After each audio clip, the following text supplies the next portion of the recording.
Alright guys, we got an unresponsive system here. Turn it on, nothing happens. Turn the fan on, nothing happens. Guess what we got? Another blown fuse. Alright, let's see what's going on. I'm gonna change the channel name to Jeff's Low Voltage Short Adventures. Alright, let's see what's going on. Alright, we got our little popper hooked up where the fuse goes. Turn it on. All right, I got our amp probe on our wire coming from our transformer. And we're gonna turn the air conditioning back on.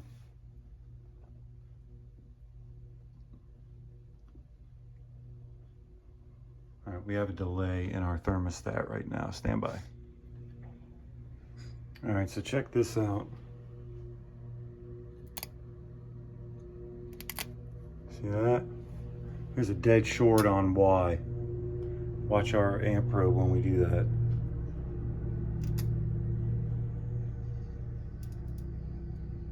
See it? All right. Chances are it's a bad contactor. So. All right, one thing I'm noticing off the bat, this is separated. So we'll probably fix that.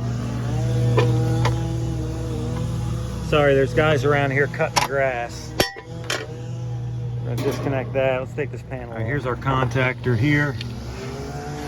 We're gonna pull the wires off of it and go try again. All right, back inside here.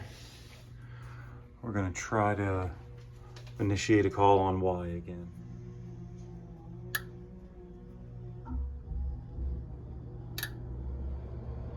All right.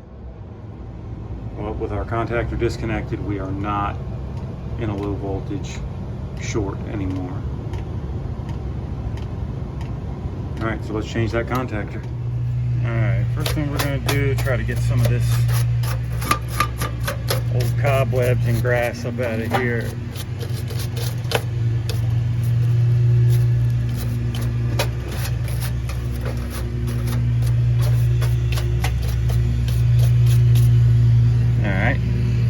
This is what they call a 1.5 pole contactor.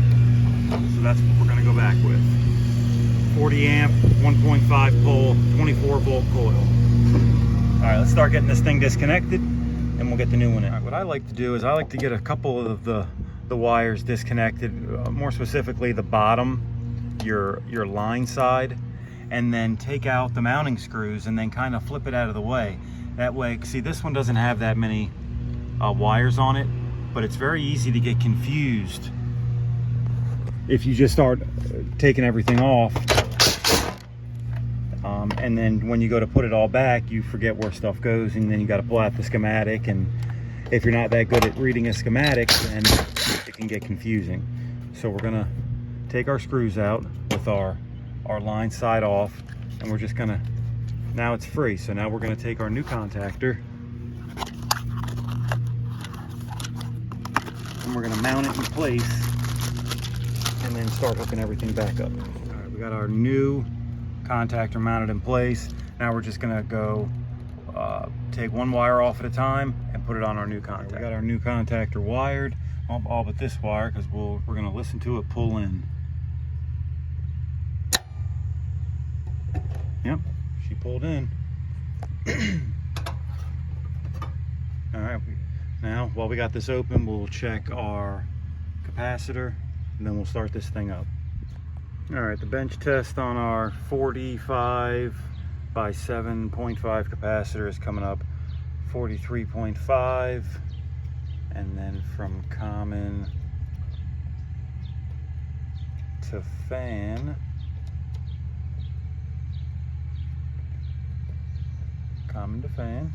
we have 7.2. So it's a little low, but it's not so low what we want to figure out, so low that we need to change it out. So this capacitor, right, we got our capacitor wired back up. We're gonna go ahead and turn it on. We'll see how it runs.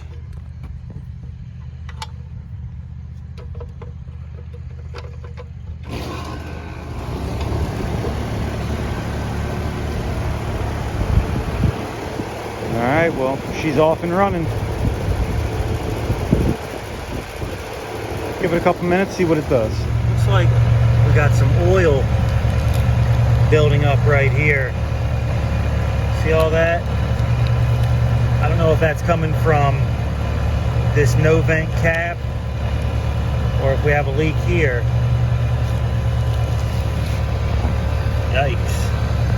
This is all oily.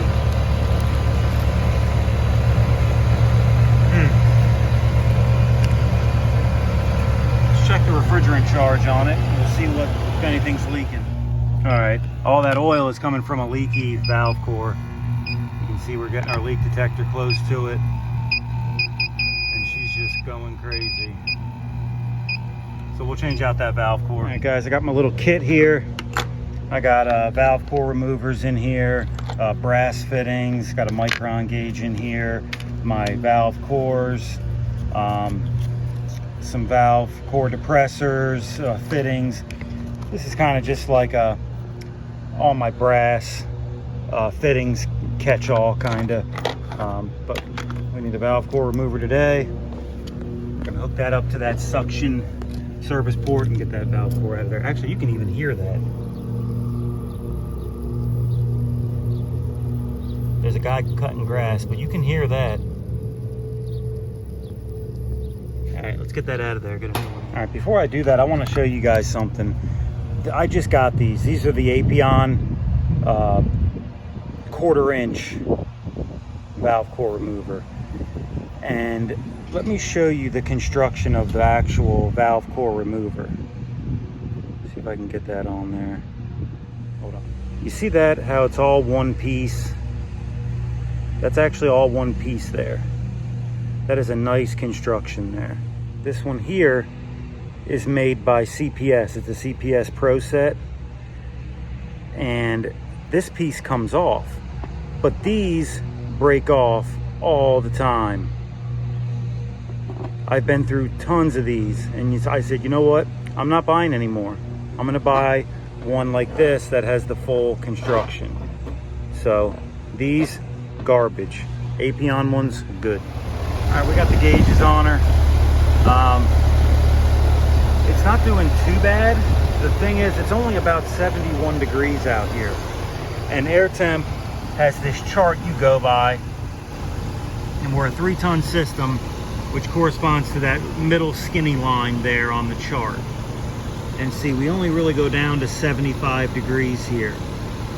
So let's just say it's 75 or 77 degrees, we should have a 240 psi liquid pressure. We're at 207, and like I said, we're about 71 degrees outside. So judging by this chart, so at 75 degrees, judging by the flow of the chart, it looks like we would be about 225 or 230. So that means at 70 degrees we would probably be about 210. So it doesn't look like our charge is off. Even though our subcooling's low, I don't think that this unit is undercharged. Maybe a skosh where that was leaking a little bit. But it didn't really lose that much. So I don't know, I might add about a half of a pound or so and see where we're at. Right, guys, we got our 410A hooked up. Just gonna make sure we zero our scale out. And we are going to bleed off. There.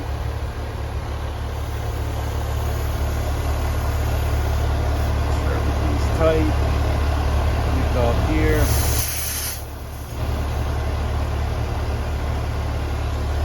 We're only going to add, like I said, we'll add a half a pound right now and then see where it gets us. And we're right about there.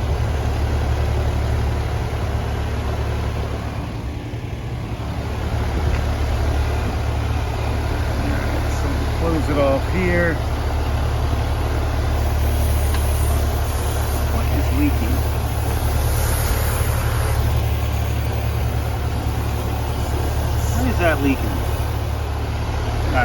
fitting to stop leaking, but I added a couple more ounces. We're up to about 12 ounces now. See, the complete system charge is only, where's it at? 57 ounces. So it's not that much. All right, we already have a lot better subcooling and superheat.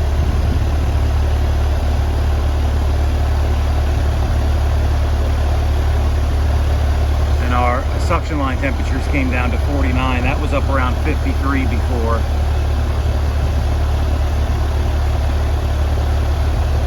So I don't think I'm going to add any more.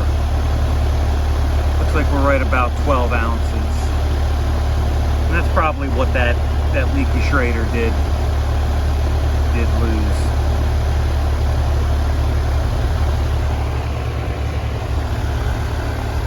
All right, let's go inside. We'll take some temperature readings. Here's our supply and return temperatures. Got a 21-degree split, which is pretty good. And we're actually testing our supply from up here.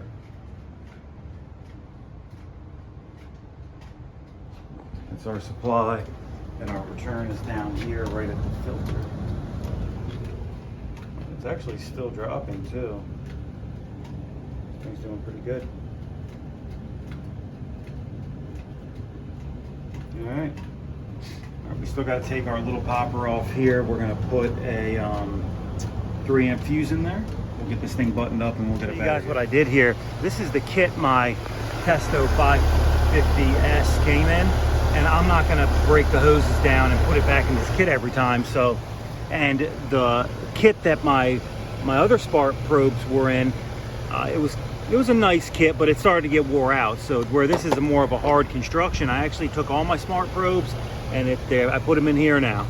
Now, of course, they're not locked in and there's not a place for them all, but I did the best I could. So I got my smart probes here. This is my wireless Bluetooth evacuation micron gauge. Got some hoses in here, all my pipe clamps, my psychrometers. Everything fits in here pretty good.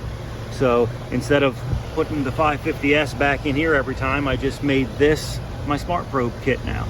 So like I said, it doesn't lock them in there, but you know, I'm not that worried about it. It's not like they're falling all over the place. So see, look, I can move it up and down, throw it around a little bit, open it up, and everything's pretty much still in its place. So we did have one fall out, but you know, it's not that big a deal. I might see what I can do about maybe, see it does lock it in there. Maybe I was a little bit too rough on it that time, but I might see if I can get, I don't know, a piece of foam or something to cut to fit so I can put it and force it down on there to keep it in there a little bit better. But you know, like I said, that other kit that the smart probes came in, it was a soft kit, so I wasn't really impressed with it, and plus it was starting to get wore out. So this is now my new smart probe kit.